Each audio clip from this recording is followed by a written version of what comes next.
La presse ce matin, à la une de la presse ce matin donc, le combat entre l'ancien régime et le nouveau à propos de l'enrichissement illicite. Le Populaire nous dit que c'est la guerre totale. En effet, Wade doit rentrer vendredi pour diriger le combat. Il va aussi porter plainte contre le président Macky Sall pour enrichissement illicite. Mais attention, Morgom avertit les libéraux, l'ordre public sera respecté et force restera à la loi. Selon lui, l'État ne lésinera pas sur les moyens devant tout désordre. Alors que les libéraux menacent de rendre, selon la Tribune, le pays ingouvernable.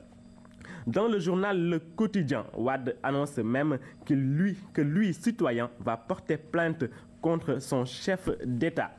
Dans sa livraison du jour, Le Soleil cite le Premier ministre Abdoul Mbaye qui avance que dans la traque des supposés pilleurs de la République, nous ne pouvons pas reculer.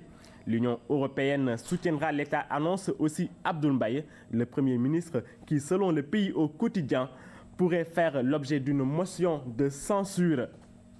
Cité dans une affaire de blanchiment d'argent, Abdoul Mbaye ne démissionnera pas, selon Abou Abel Thiam, repris par le journal Le Pays. En tout cas, le combat continue selon Libération qui annonce que Wade arrive vendredi à Dakar, une plainte en main. Le journal qui s'est interrogé sur les manières possibles de traduire le chef de l'État à la barre a conclu que c'est presque impossible. Cheikh Kanté est le nouveau DG du port autonome de Dakar.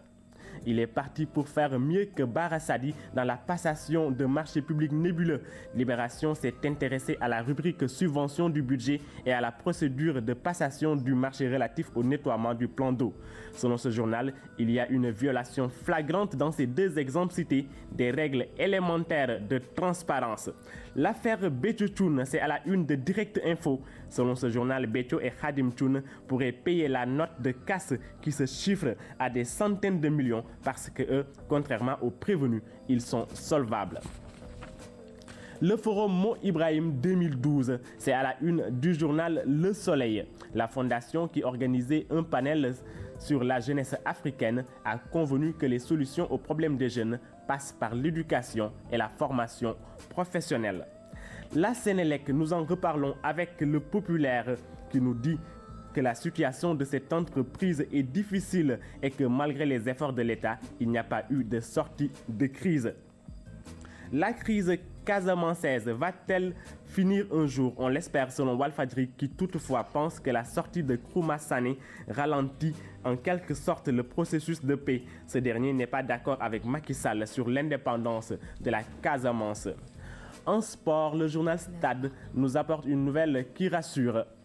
Cité parmi les joueurs forfaits pour le match amical du 14 novembre à Niamey, Lamine Sané et Chermeng seront finalement de la partie. Toujours à propos de l'équipe nationale, Ferdinand Coly déclare dans Le Pays au quotidien sa déception. « Je suis triste de voir ce qui se passe, je ne connais pas ça », a-t-il dit avant d'appeler les dirigeants sénégalais à faire preuve d'objectivité. En lutte, Tapha Tine commence déjà les attaques dans Sunulamb contre Balla Gaye 2. « Je suis prêt à tout, je m'entraîne à tout », a-t-il dit. Le journal nous apprend que Tapha Tine est aux États-Unis pour une vingtaine de jours. Le jour J, c'est sûr que lors du combat, il y aura du taktirip. Mais pour qui Aïssatou? Oui, c'est une question pertinente. Merci beaucoup à Hamidou Diop. Et tu le mérites bien parce que tu as bien travaillé. On t'avait servi du quinqueliba. Maintenant, du quinqueliba oui, avec du croissant. Voilà. Donc, et puis ce sera un bon petit déjeuner parce que c'est toujours comme ça avec quinqueliba, des croissants, un peu de jus par-ci par-là. Ça fait toujours du bien, Hamidou. Merci beaucoup pour le développement.